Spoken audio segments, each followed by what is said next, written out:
Hello guys good morning यहाँ चाहिँ दुबईको अहिले 8 बज्न लाग्यो है। अनि अब के गर्ने, कामै मात्रै गरेर नि भएन हैन, अलिअलि आफ्नो हेल्थको पनि ध्यान राख्नुपर्छ। गाह्रो छ विदेशमा काम गर्न, दुबई त्यसै पनि एकदम धेरै नै गाह्रो हुन्छ हैन। 12 घन्टा खट्नुपर्छ, बिहान उठ्यो अलिअलि टाइम हुन्छ जति सक्दो। फेरि कस्तो हुन्छ भने यहाँ चाहिँ एक्सर्साइज गर्ने ठाउँ पनि राखिदिएको हुन्छ हैन, आफूले हेर्नु पर्यो अब कस्तो रेसिडेन्सीमा बस्नु भएको छ हैन। अनि म चाहिँ अब 10-15 मिनट रनिङ गर्ने हो। अनि अब काममा जानुभन्दा अगाडि चाहिँ आफ्नो शरीरलाई हैन एनर्जी एक्टिभनेस बनाएर जानुपर्छ, नत्र भने अब सधैँ काम गरिरहँदा शरीरले एकदम धेरै हुन्छ नि, अब साथ दिँदैन, अल्छी लाग्छ। अब त्यो नहोस् भन्नाले चाहिँ 10-15 मिनट रनिङ गरेर ड्युटी सुरु गर्यो भने चाहिँ फुल डे राम्रो भएर जान्छ। त्यही हो।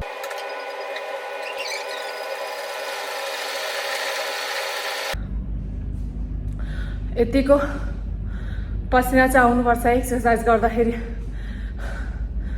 सो तपाईँको दिन राम्रो जान्छ, एनर्जेटिक।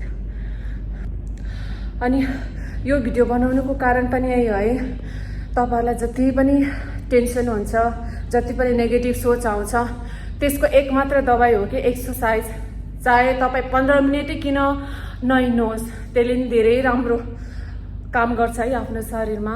अब जसले यो ब्लग हेर्नु भएको छ होइन, उहाँहरूलाई यो पनि सन्देश हो, मैले सन्देश दिनुको लागि बनाएको कि जे जस्तै होस् आफूलाई पहिला समय दिनुहोस्, अनि मात्रै तपाईँहरूलाई पनि समय दिन सक्नुहुन्छ। यो चाहिँ नियमै बनाउनुहोस् क्या आफ्नो लागि। अब दुनियाँले के भन्ला भन्ने कुरा त छँदैछ होइन, तर आफूले चाहिँ मेन के सोच्छु भन्ने सोच पनि हुनु पर्यो क्या, मतलब पोजिटिभ हुनु पर्यो। अब यो एक्सर्साइज पछि काममा जानुलाई छिटो छिटो रेडी हुनुपर्छ है। ल अब ड्युटी जाँदैछु, भिडियोलाई लाइक एन्ड सेयर गरिदिनु होला। के गर्नु, काम पनि गर्नै पर्यो है, रिलिफ पनि कति काम पनि गर्नै पर्यो। मैले लास्ट भिडियोमा चाहिँ होइन के अरे होराइजन्टल बनाइन छु, अहिले चाहिँ मैले होराइजन्टल बनाएर लगाएको छु। लाइक एन्ड सेयर गर्नु होला, सपोर्ट गर्नु होला कि म नयाँ नयाँ विषयमा भिडियो बनाएर हजुरको सामने ल्याउन सक्छु। अब अहिले चाहिँ काममा जाँदैछु होइन, काममा काम यस्तो छ। So by by, thank you. Duty जाने क्रममा यो चाहिँ मेरो बाटो, काममा जानलाई कन्स्ट्रक्सन चलिरहेछ।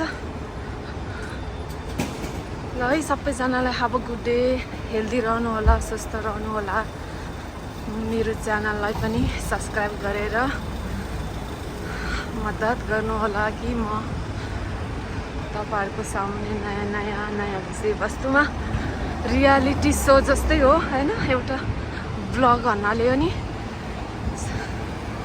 नयाँ कुराहरूको बारेमा भिडियो बनाउन सकौँ। सब्सक्राइब गर्नु होला है, thank you so much, thank you so much.